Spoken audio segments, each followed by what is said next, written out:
బేహద్ పరం మహాశాంతి. బేహద్ ఆత్మిక పరివారమునకు, ఆత్మిక సోదరి సోదరులకు బాపూజీ దశరథ్ భాయ్ పటేల్ తెలుగు ఛానల్కు స్వాగతం.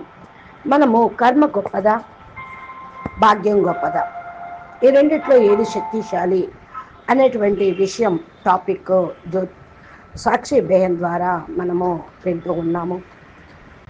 ఇది రెండో పార్ట్ యొక్క కంటిన్యూషను. బాపూజీ కూడా చాలా విషయాలు మనకు చెప్పారు. గీతలో కూడా నేను జప తప ధ్యానంతో లభించను, జ్ఞానంతో లభిస్తాను అని. బాపూజీ ధ్యానము అంటే పరం శాంతి యోగం విషయం చెప్తూ ఉన్నారు. ఇక్కడ యోగం అని కాకుండా, జపం అని కాకుండా సంకల్పం, బేహద్ కర్మ అని చెప్తూ ఉన్నారు. చాలాసార్లు ధ్యానంతో కూడా అని అంటే ఆత్మిక యోగము, పరం శాంతి యోగంతో, మీ ఆత్మయోగంతో పూర్తిగా సమాప్తం, వికర్మలు అయిపోతాయి. ఇది తేడా ఉంది భక్తి మార్గానికి, జ్ఞాన మార్గానికి. అంటే ఏంటి? ధ్యానము మరియు యోగంలో చాలా తేడా ఉంది. ఇది మనం అందరం అర్థం చేసుకొని ధ్యానంలో ముందుకు నడుస్తూ మీరు కూర్చోవాలి. ఈ యొక్క విషయం గురించి ఆలోచించాలి. ఆత్మిక యోగము అంటే జ్ఞానం చాలా అవసరము. ఇక్కడ భగవంతుడు ఏమని అర్థం చేసుకోవాలి, భగవంతుడిని ఎలా పొందాలి? ఒక ఉదాహరణకి రామాయణంలో కర్మ నుండి ప్రాలబ్ధం పరివర్తన, శబరి కథ మీకు తెలుసు. శబరి ఒక శూద్ర జాతి చెందినటువంటి మహిళ. సమాజం ఆమెని త్యాగం చేసేసి వదిలేసింది. ఆమె ప్రేమగా ఋషుల యొక్క సేవ చేసింది. రాముడి ఎడల మరి తపస్సు, ప్రేమను పెంచుకుంది. రాముడి రాక కోసం ప్రతీక్షిస్తూ ఉన్నది. ప్రారంధం ఎంత గొప్పగా ఉంది! అదే సేవాభావంతో ప్రభువుని సాక్షాత్ దర్శనం పొందింది. ఇప్పుడు వర్తమాన సమయంలో కూడా చాలా గుహ్యంగా మనము ఆలోచించినట్లయితే కర్మ కంటే భాగ్యం గొప్పది. భాగ్యాన్ని మార్చుకోవచ్చు కర్మతోటి. అంటే ప్రారంధం అనేది రాయి మీద రాయబడినటువంటి ఒక శాసనం లాంటిది. అంటే ప్రారంధం రాయి మీద నాకు ఇది లభిస్తుంది, ఇది నేను పొందాల్సిందే అని దృఢ సంకల్పం చేస్తే, చైతన్యాన్ని మార్చుకుంటే మీ యొక్క కర్మలు కూడా తొలగిపోతాయి. జ్ఞానము, యోగము, సేవ, ధారణ తోటి మీరు అన్నిటినీ పొందవచ్చు. యోగం ద్వారా, సేవ ద్వారా, జ్ఞానం ద్వారా నిరంతరం దాన్ని మార్చుకోవచ్చు. సంచిత కర్మల్ని దగ్ధం చేసుకోవచ్చు. సేవ హృదయపూర్వకంగా చేసినట్లయితే హృదయాన్ని కూడా శుద్ధి చేస్తూ ఉంటుంది. నేను ఆత్మభావంలో ఉన్న, ఆత్మ అంటే పునః ముక్తి పొందేటువంటిది. చరిత్రలో దీని యొక్క ఎగ్జాంపుల్స్ ఎన్నో ఉన్నాయి. ఋషి, తపస్వి, ఆత్మ జ్ఞాని, మహర్షులు కూడా ఉన్నారు. కర్మ బలంతో, జ్ఞానంతో, యోగంతో ప్రారంధాన్ని మార్చుకోవచ్చు. ఏ విధంగా మహర్షి వాల్మీకి కూడా చూడండి, అజామిల్ లాంటి పాపి ఆత్మల్ని కూడా మారుస్తాను అని మురళిలో చెప్పేవాళ్ళు. శ్రీమద్ భగవద్గీత మరిలో కూడా చెప్పారు. భాగవతం పురాణాల్లో కూడా అజామిల్ లాంటి వారి యొక్క కథ కూడా ఉన్నది. ఇవన్నీ కూడా మనం తెలుసుకున్నప్పుడు వాళ్ళు ఎలా ప్రారంధాన్ని మార్చుకున్నారు. పతిత జీవితంగా, వేశ్యగా ఉన్న వాళ్ళు కూడా, విషయ భోగ విలాసాల్లో ఉన్నవాళ్ళు కూడా వాళ్ళ జీవితాన్ని మార్చుకొని ముక్తి మార్గంలోకి వెళ్ళిపోయారు. కర్మల నుండి ముక్తిని పొందటం అంటే మృత్యు సమయంలో కూడా పరమాత్మని జ్ఞాపం చేయటం. అజామిల్ లాంటి పాపి ఆత్మను ఉద్ధరిస్తాను అంటే అజామిలుడు మరి దుర్మార్గుడు, రాక్షసుడు. చనిపోయే సమయంలో నారాయణ నారాయణ అనకుండా నారా నారా అన్నాడు. యమదూతలు వచ్చి కూడా ఆయన ఏం చేయలేకపోయాడు. అంతిమ సమయంలో నారాయణ మంత్రం జపం చేశారు కాబట్టి విష్ణు దూతలు వచ్చి తీసుకొని వెళ్ళటం జరిగింది. అంతఃకృత జీవితం భక్తి మార్గంలో కూడా ఈ సందేశం ఇస్తూనే ఉంటారు. అంతిమ క్షణంలో మరి పరమాత్మని జ్ఞాపం చేయాలి అని. అయితే జీవితం అంతా పాపం చేస్తూ కటిక దుర్మార్గులుగా ఉన్నవాళ్ళు అంతిమ క్షణంలో పరమాత్మని యొక్క స్మృతి ఎలా వస్తుంది? ఇది అంతిమ పేపర్గా నష్టో మోహ స్మృతి లబ్ధ అనేటువంటి స్టేజ్ని ఎవరు పొందగలుగుతారు? అంతిమ పేపర్లో పూర్తిగా పాస్ అవ్వాలి. ఇది ఎంత గొప్ప మెడిటేషనో అంత గొప్ప అంతిమ సమయంలో పరీక్ష కూడా ఉంటుంది. బాపూజీ చెప్తున్నారు, అంతిమ పేపర్లో నష్టమోలుగా కావాలి.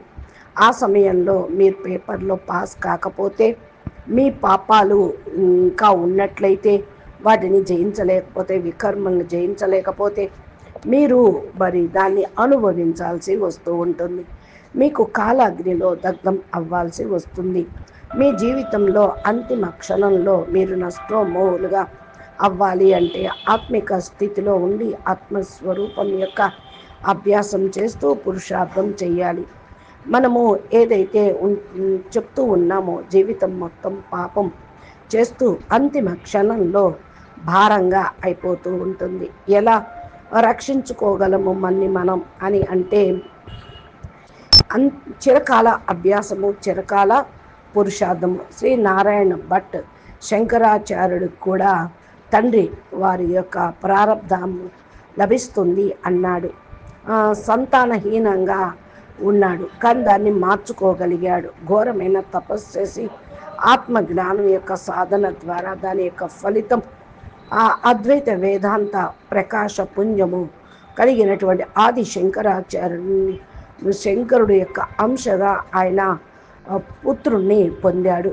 అంటే ఈ సందేశం ఎందుకు ఇస్తున్నాము అంటే, సంస్కారశీలమైన చైతన్యాన్ని కొత్త ప్రారంధంలో తోటి మీ జన్మని మార్చుకోవచ్చు అని, కొత్త ప్రారంధాన్ని జన్మ తీసుకుంటుంది అని, అంటే కొత్త భాగ్యాన్ని తయారు చేసుకోవచ్చు, భాగ్యం యొక్క దిశను మార్చుకోవచ్చు. భాగ్యంలో సంతానహీనంగా ఉన్నా కూడా పురుషార్థం చేస్తే ఆ మార్గాన్ని మార్చుకున్నాడు అని చెప్పడానికి.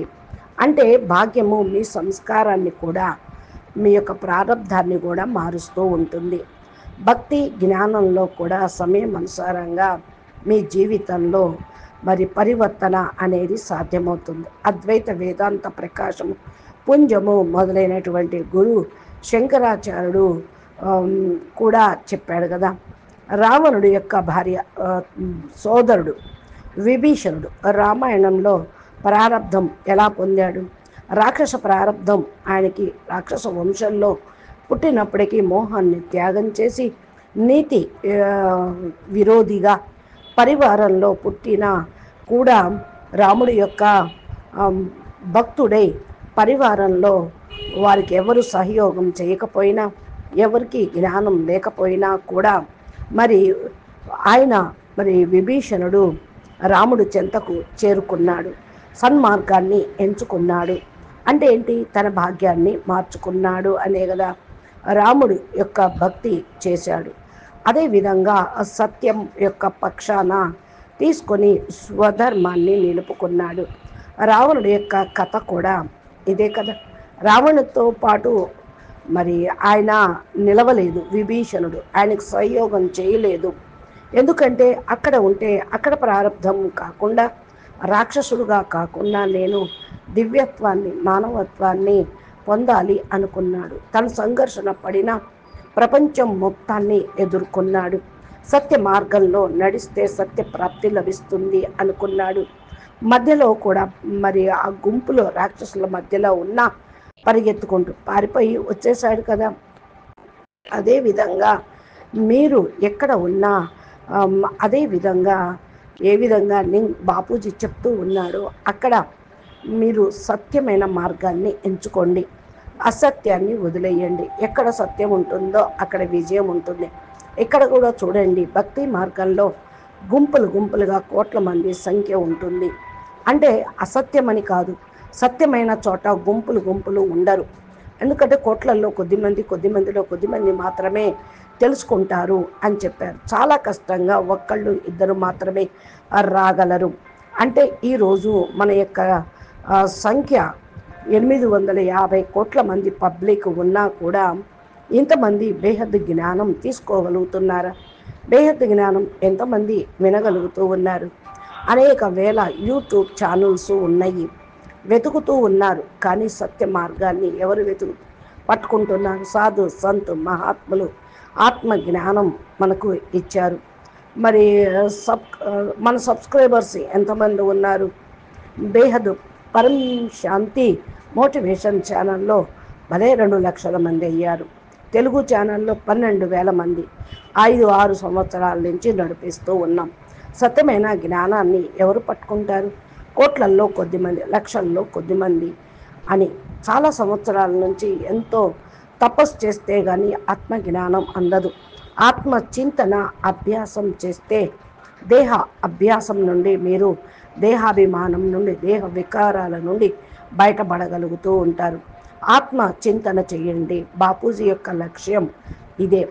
మీరు అనంత బ్రహ్మాండాలకు జ్ఞానం ఇవ్వకపోయినా బ్రహ్మాండం వరకే హద్దు ఉంటుంది. కానీ ఆ యొక్క జ్ఞానము కోట్లల్లో కొద్దిమందికి మాత్రమే బేహద్దు జ్ఞానం అర్థమవుతుంది. బేహద్దు పరమ జ్ఞానం, అనంత కోటి బ్రహ్మాండాల జ్ఞానం, మహాబ్రహ్మాండాలు, యూనివర్సు, మల్టీవర్సు, గెలాక్సీ ఈ అందరికీ అర్థమయ్యేవి కాదు. ఇవన్నీ ఎందుకండి? దీనివల్ల కడుపు నిండుద్దా, కాలు నిండుద్దా, జీవితం ధన్యం అవుతుందా అంటూ ఉంటారు. ఎంతవరకు? బుద్ధి వరకు దీన్ని తీసుకొని వస్తారు. ఇది లాస్ట్కి అసంభవం అనేస్తారు. అందుకనే విర్లా కోట్లల్లో కొద్దిమంది మాత్రమే బాపూజీ జ్ఞానాన్ని వినగలుగుతూ ఉంటారు. ఎప్పుడైతే ఇది అర్థమవుతుందో, విభీషణుడులాగా రాక్షస ప్రపంచం నుంచి బయటపడటం అంటే సామాన్యమా? రావణాసుడికి విరుద్ధంగా నిలబడటము అంటే సామాన్యమా? ఇంట్లో కూడా అందరూ రావణ ప్రపంచం అనేక ధర్మాలు, అనేక సంస్కారాలు, అనేక సంప్రదాయాల నుండి గానే ఉంటూ ఉన్నారు. పరమసత్య జ్ఞానం, మరి ఈ జ్ఞానంతో జీవన్ముక్తి లభిస్తుంది అంటే ఎవరు ఇష్టపడతారు? కర్మ బంధన చక్రం నుండి విముక్తి చేస్తాను అని బాపూజీ అంటూ ఉన్నారు. భయపడకండి అంటే సంఘర్షణ జరుగుతూ ఉంటుంది. మీ యొక్క వికర్మలు ఖతం చేసుకోవాలి, మీ పాపాలని నష్టం చేసుకోవాలి. ఈ మార్గంలో నడిచినప్పుడే విభీషణుడులాగా మరి విజయాన్ని పొందగలుగుతారు. రాముడు భక్తి చేస్తూ సత్యపక్షాన చేరగలుగుతారు. స్వధర్మాన్ని నిలుపుకోగలుగుతూ ఉంటారు. మరి లంక యొక్క రాజులాగా అయ్యాడు విభీషణుడు. రఘుకుల సేవలోకి వచ్చాడు, సందేశాన్ని ఇచ్చాడు. ధర్మం మార్గంలో ఉంటే ప్రారంధం కూడా గొప్పగానే ఉంటుంది. కాబట్టి మీరు ఏ విధంగా బేహద్దు పరమ జ్ఞానంలో నడుస్తూ ఉన్నారు? మనం కూడా సత్య మార్గంలో నడవాలి. బాపూజీ మనల్ని ఆత్మ జాగృతి జ్ఞానం అనేది ఇచ్చారు. మార్గం అనుసారంగా నడుస్తున్నారు. బేహద్దు ప్రాప్తి లభిస్తుంది. హద్దు కాదు, ప్రాప్తి, సుఖ, సంపత్తి, సువిధ మీకు ఇక్కడ లభిస్తూ ఉంది. అందుకనే బాపూజీ కూడా చెప్తూ ఉన్నారు, ఆలోచించండి, మంచి సేవ చెయ్యండి, సేవాధారిగా కండి. అప్పుడు ప్రారంధం అనేది లభిస్తూ ఉంటుంది, ఫలితం మంచిగా ఉంటుంది. ఇదే భౌతిక జగత్తు. ప్రపంచం యొక్క సుఖ వసతులు కావాలి అని అంటే అప్పుడు స్థూలంగానే ఉండిపోతారు. ఇంట్లో ఉండవు కదా. ఇల్లు లభించింది అనుకోండి, ఇంట్లో సుఖ సాధనాలు లభించినాయి అనుకోండి, మరి ఇంట్లో శాంతి ఉంటుందా? కానీ బేహద్దు భాగ్యాన్ని సంపాదించుకుంటే, బేహద్దు సేవ చేస్తూ ఉంటే, జ్ఞానము, యోగము, సేవ, ధారణ 4 సబ్జెక్ట్లో బాపూజీ ఏదైతే చెప్పారో దాంతో అన్నీ లభిస్తూ ఉంటాయి. కాబట్టి 4 సబ్జెక్ట్లో మనము పూర్తిగా మీరా భాయిలాగా సంపూర్ణంగా ఉండాలి, పర్ఫెక్ట్గా కావాలి. రాజవంశంలో ఉన్న ఆ రాజఘరానా కోడలు అయిన ప్రారంధాన్ని ధిక్కరించి వైవాహిక జీవితాన్ని, కుల మర్యాదలను తెంచేసి సేవ మేరాతో గిరిధర్ గోపాల్ ఏకీ హై దూసరా నయ్యే అంటూ మరి కృష్ణుడిని భక్తి చేస్తూ పూర్తిగా సమర్పణ భావంతో జీవితాన్నే మార్చేసుకుంది. ఈనాడు అందరికీ ఎగ్జాంపుల్గా, ఆదర్శంగా ఉన్నది. సమాజాన్ని త్యాగం చేసింది, రాజ్యాన్ని త్యాగం చేసింది, సుఖ సాధనాలు త్యాగం చేసింది, దేహ సంబంధికులను మరి మీరు త్యాగం చేయలేరా అంటే జవాబు చెప్పలేరు. ఎందుకంటే మోహం ఉంటుంది ప్రపంచం మీద, దేహం మీద, దేహదారుల మీద. అందుకనే మీ దగ్గర మంచి మార్గము ఏదైతే ఉందో అది చెప్పండి, దాన్ని ఉపయోగించండి. మరి కాబట్టి దేహము, దేహ దారుల గురించి ఆలోచించకుండా అన్నిటినీ మర్చిపోయి పరమాత్మ తండ్రిని జ్ఞాపకం చేస్తూ జ్ఞానం వింటూ జ్ఞానం వినిపించటం ప్రారంభించండి. అప్పుడు భాగ్యం వెలుగుతుంది, భాగ్యమే మారిపోతూ ఉంటుంది.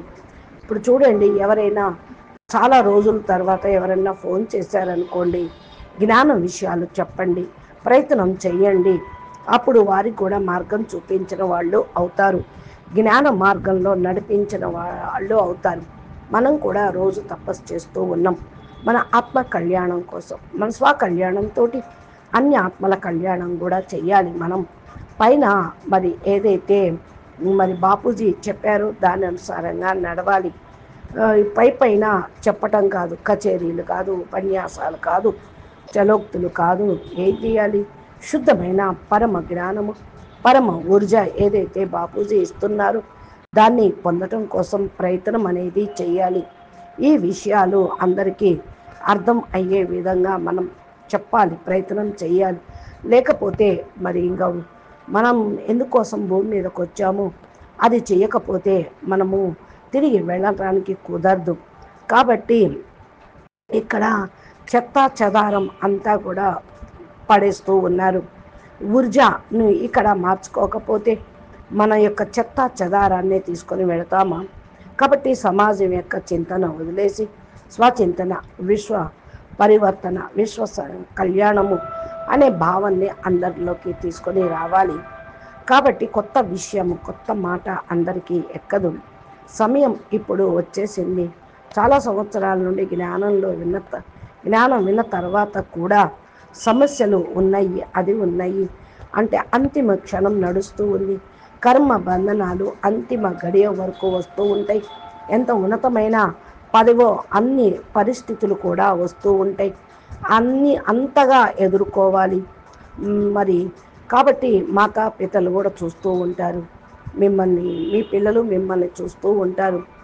కానీ అంతిమ సమయంలో పరం ప్రకాశం వస్తుంది, మీ బుద్ధి పూర్తిగా పరివర్తన అవుతుంది. పరంపిత పరమాత్మ బేయదు దాదాజీ సమయం అనుసారంగా పరం ప్రకాశం ఏదైతే వస్తుందో ధ్యానము సీదా అనుభవం పొందటం కోసమే బాపూజీ జ్ఞానం మనకు ఇచ్చారు. కాబట్టి పరం ప్రకాశం మన లోపల నింపుకొని అవ్యక్త ఫరిస్తా స్వరూపంగా మనం తయారయ్యి పూర్తిగా మన బేహద్ విశ్వ పరివర్తన చేసే వెళ్దాము. మనం బేహద్కే బేహద్ పరం పరం ఆత్మలము, బేహద్కే బేహద్ పరం పరం ఆత్మలము. అందరినీ పరం ఆత్మలుగా తీర్చిదిద్ది వారి వారి యొక్క స్థానాలకు తీసుకొని వెళ్ళాలి. కాబట్టి ఇక్కడ మరి పురుషార్థం అనేది చాలా గుహ్యమైన విషయం.